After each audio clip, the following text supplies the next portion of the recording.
Hello, and welcome to the Rank Rocket YouTube channel. My name is George Panzenik. I'm a digital marketing agency owner, and I specialize in helping local businesses turn their online entities into revenue streams for their business. Today, I'd like to talk to you about the importance of georelevance when it comes to click-through rate manipulation. Specifically, we're going to be talking about the geolocation feature in CTR Booster. Today, I'm going to be using CTR Booster 1.0.0.266. The things I'm going to be talking about today are relevant to previous versions of the tool as well. So, georelevance in CTR manipulation, the importance of natural looking data. So, click-through rate has become an increasingly important factor in search engine rankings. As a result, agency owners and business owners have turned to click-through rate manipulation to boost their rankings. However, it is crucial to understand that search engines have become more sophisticated in detecting unnatural patterns. So today I'd like to explore the use of georelevance in CTR manipulation and emphasizing the importance of ensuring that click data appears as natural as possible. So georelevance refers to the geographical relevance of clicks and searches. Search engines use this data to determine local search rankings and to provide users with more relevant results based on their location. So when manipulating CTR, it's essential to consider georelevance to make the data appear more authentic. So there's a couple of things that you should look out for when you are trying to validate the natural appearance of your click-through patterns. Number one, are your clicks happening with a varied click frequency? Establishing a solid cadence of click, click, click, click, click is very unnatural. So you want to make sure that there's some randomness, some variability in the time between each click and actions that take place using your CTR tool. Diverse user agents and devices.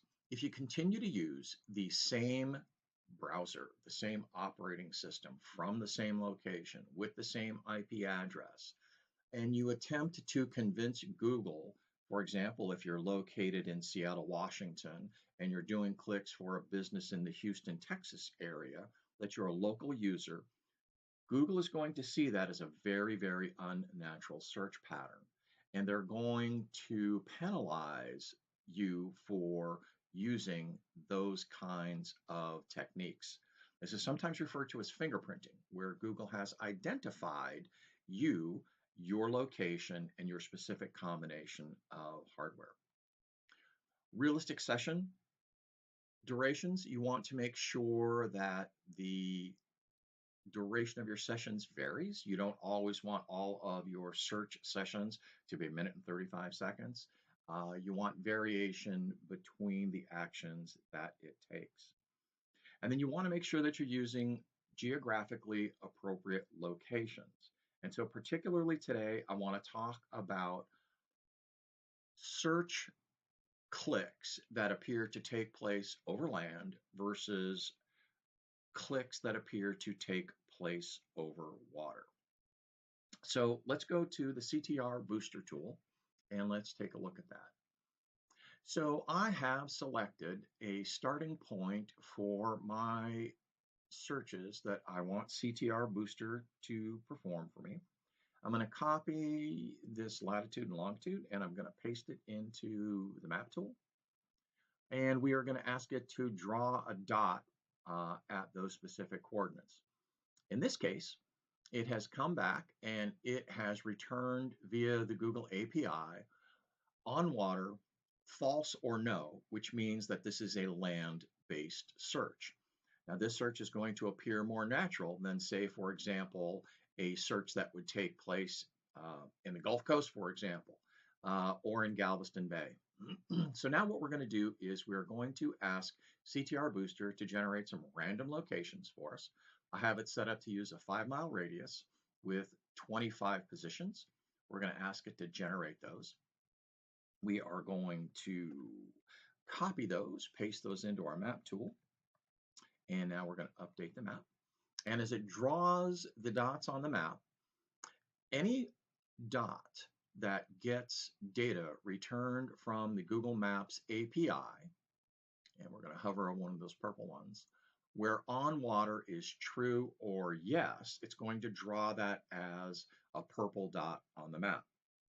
Now, what we can do is to make our search data look more natural using this is we have two options. We can, for example, move the center of the search, in this case, further west, so that when we generate those random dots, none of them appear over water. Or we can keep the same central location for our searches. We can go into our list of coordinates that CTR Booster has returned to us, and we can eliminate the ones that are over water.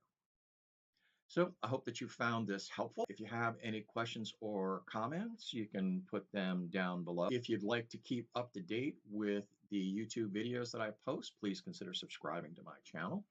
If you absolutely don't get enough desktop notifications, please click, I guess, the little bells somewhere down here. And please consider subscribing to my channel. I'm really trying to get more YouTube subscribers than Craig Campbell. So anything you can do to give me a hand will be much appreciated. So thank you very much and have a fantastic day.